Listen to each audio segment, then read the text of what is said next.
Hello, everybody. So today I'm going to talk about why marriage in modern times is useless. So I'm not going to be an alpha male and claim that we should go back to these times where if you divorce then there should be legal consequences. And I think ultimately people should have the freedom to be able to divorce when they want. However, I think as a culture in society, we need to have a more traditional view on this issue of marriage and sudden divorces, and not in the sense of disallowing things like homosexual marriage, like not that kind of traditional marriage, but in the sense that we need to be more conservative with divorces to restore the meaning of marriage as a culture, not legally, but as a culture. So here's why, right? So marriage essentially has no real substance to it today besides legal implications, right? That's the only thing marriage does. There's literally nothing. There's literally nothing in. There's nothing to it except legal implications and financial implications where your assets are tied unless you sign. Forget what it's called, but unless you sign a document detailing what assets go to whom if you get divorced. So here's the thing, right? Past cultures and times meant marriage was basically a bond where you and your partner stayed together for life. Now, there were a few issues with this. For example, abuse was more seen as um, like allowed and should have been accepted. Like, for example, women in heterosexual marriages back in the days, well, almost entire. I mean, I don't even think places really allowed homosexual marriage. It wasn't really a thing up until like the 2000s, really. But marriages back then, like the people were allowed to be more abusive to each other and get away with it. So that was one problem that we had in the past that doesn't exist as much today, which is a good thing. But past cultures and times meant that marriage was basically a bond where you and your partner stayed together for life and you would work out issues. There was a guarantee that you could break up as boyfriend and girlfriend, and that obviously still exists today. But what this meant is that marriage was an incentive to lovers that wanted to bond and stay together for life to work out any potential issues they had. And setting up a family was easier as a result due to conditional cultural conditions and marriage, the meaning of marriage. And it also meant that you wouldn't cheat on your partner. So back then, they obviously still had a lot of cheating problems. So in some sense, marriage was like you aren't going to cheat. Like, and now I would say that I mean, obviously, if you still cheat on your married, the person you marry, it's still deemed as like taboo in today's society. But I feel like we treat it a lot less serious than we used to. And I'm not saying that we should, in the sense, legally disallow this, but we need, as a culture, need to get more conservative on these issues like cheating and divorce and for divorce for small matters, and uh, we need to view them as essentially like things that we shouldn't strive for. Um, So nowadays it happens far too common. People divorce for little reasons, people cheat all the time. In our society, it's viewed a lot less severely. Um, and what this all means is that the same level of prestige or meaning has been applied to being a boyfriend, girlfriend, a fiance, or a husband and wife. It's basically the same level of meaning, right? Because when people get married, there's a general logical sense that you that there's not this general logical sense that you could stay together forever. I mean, we want to believe that we're going to stay with our partners forever, especially if we get married. But this is not true. So there's really no distinction between being a boyfriend and girlfriend and promising that you'll stay together for forever and marriage. There is absolutely no difference between the two because, again, there's this sense that at any, if things get hard at all, then you can divorce and it's accepted. right? It's just like being a boyfriend and girlfriend. It's like boyfriend and girlfriend, essentially. There's no difference between the two. Now, this has consequences, especially if people have children, right? Because once you divorce, it can cause huge psychological problems for your children. And assuming it's because of something small like finances, like people all the time get divorced for the little reasons, right? And assuming it's something as simple as like financial problems, um, that should be on you for divorcing. I don't feel bad for people, for example, that have children and then divorce.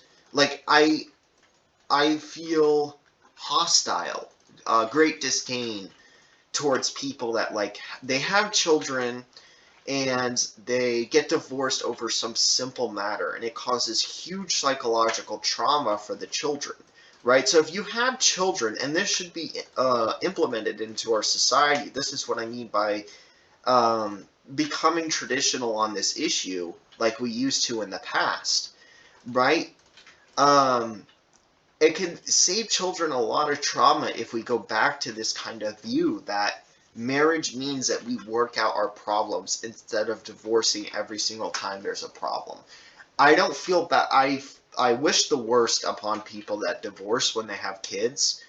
And they divorce for the stupidest reasons, and they argue in the household, and it causes trauma to their children, and their children will grow up to be like drunk and drug users.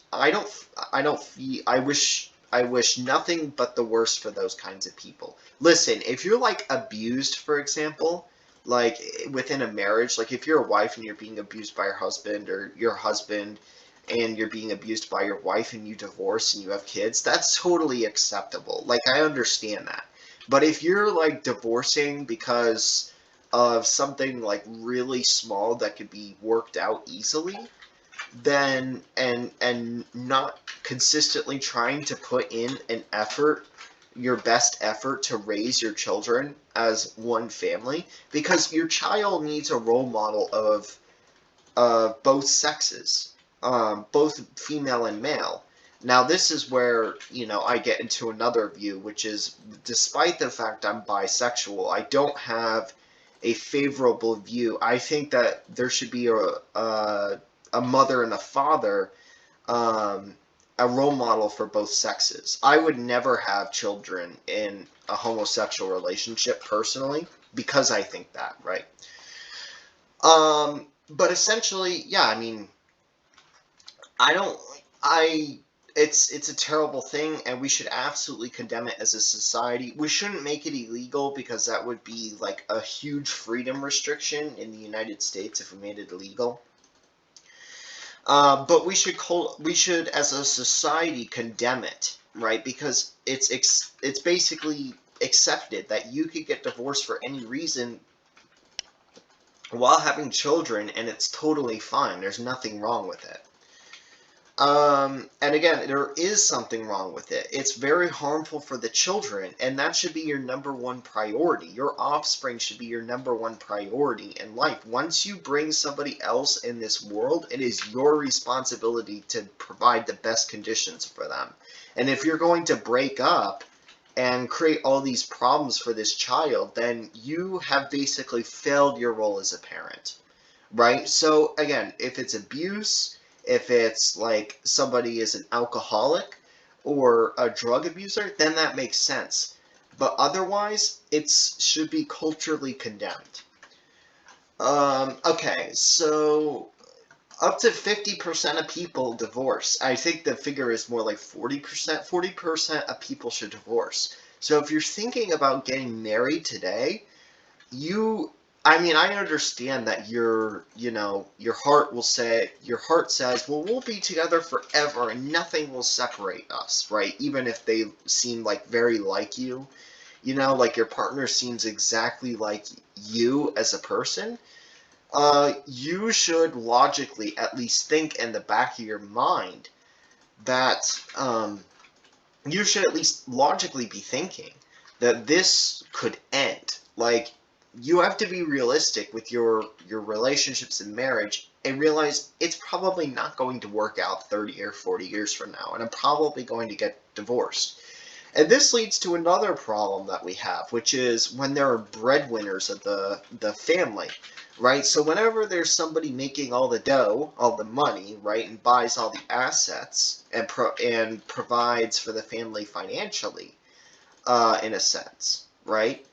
Um, there's basically a 50-50 split on the assets, and I don't think that's the best way of handling things, right? Uh, that's basically the rules that we have right now, is that if you get divorced, and you like pay for the majority of the things within the marriage, then most of your assets are taken away from you, even though you paid for it. And again, I don't think this is the most effective system. But anyways, it's a problem, right? So if you're a breadwinner of of the marriage, then realize this before, or well, if you would be, realize this before you get married, is that if you get divorced or something goes wrong, you could lose a huge part of your financial assets, right? And that could set you up for failure. Um, so yeah, realize that. Like, it's not necessarily fair financially for the person that makes a lot of money in the family. So this is why marriage lasts. So this is why marriage, for as long as it lasts today, um, it's not a big celebration. So as long as we treat marriage the same way we treat it today, there's no celebration. The only celebration, sort of, is that you have the same last name and you have you have like some financial and legal like recognition. That's basically it. That's all marriage is, right? And another thing that I wanted to add in here quickly is like a nice egg roll to the entree that I'm providing for you is like a nice appetizer. Actually, it'd be more like a dessert, right? Because I'm at the end of the video. You shouldn't spend tens of thousands of dollars on marriage, right? And I understand, right? Marriage is like the big day of your life. It's like one of the most memorable days of your life. But in my opinion, it's not worth it because you ought to go into a lot of debt over it. And if you were to take that $30,000 or $50,000 that you saved up, marriage is very expensive, and you got married within the court, and there's no reason to celebrate it realistically because I just gave reasons for why, right? It's culturally less serious to cheat. People divorce at any time for any reason. It doesn't really mean anything as the same level as a fiance or boyfriend and girlfriend, so there's really nothing backing it up. So why should you spend $30,000 on basically being a boyfriend and girlfriend? That's basically what it is. You're still a boyfriend and girlfriend. There's nothing separating it. So you shouldn't spend tens of thousands of dollars on marriage simply because it's not worth it. But also, if you really care about special days and like enjoying times with let's say that you 100% know your partner is going to stay with you for life. Like, you're married and you're going to stay together for life, right? Let's say 100% you know for sure. Like, you read a future history book. Now, I kind of wonder if that means free will exists, if there's like a future history book. Like, is there free will? Anyways, you read a future history book and it says you will be together until death, right? Um, you can have a lot more like memorable times if you saved up that $30,000 or $50,000 on marriage and you contributed to it in a money market or an S&P 500 index fund, right? So if you did that, then you could have millions and millions of dollars, and you would be able to travel all around the world in your retirement phase. You could have the absolute time of your life. You could get like the biggest suite on a cruise with like, oh, I mean, once it provides you a stable income, or once you have your like end of life with your partner, and you're gonna use the money up, especially if you're planning on self-termination, right? So it doesn't require a lot of hospice care, like a hospice costs in terms of money. You can have some of the best travel days of your life, some of the best memories of your life, and it might as well be a honeymoon. So that's what I recommend is like if you seriously if you know for sure 100% that you're going to stay together with your partner, which basically nobody should be guaranteeing themselves that because it's false and it's probably going to happen to you, then don't spend $30,000 or $50,000 on marriage because if you save that up and contribute to it actively, then you will have the best later years of your entire life with your partner. And that is honestly, in the long term, so much better. You won't be in debt, you won't have financial strain because of it, and it won't keep you poor. You will be able to travel wherever you want, whenever you want, and have a very nice life. I'm telling you, if you live cheap, a bit cheap, and you take that $30,000 and put and get like a 10% return on it per year, and you contribute actively to it, you will be more than rewarded by it. Okay, anyways, that's all. See ya.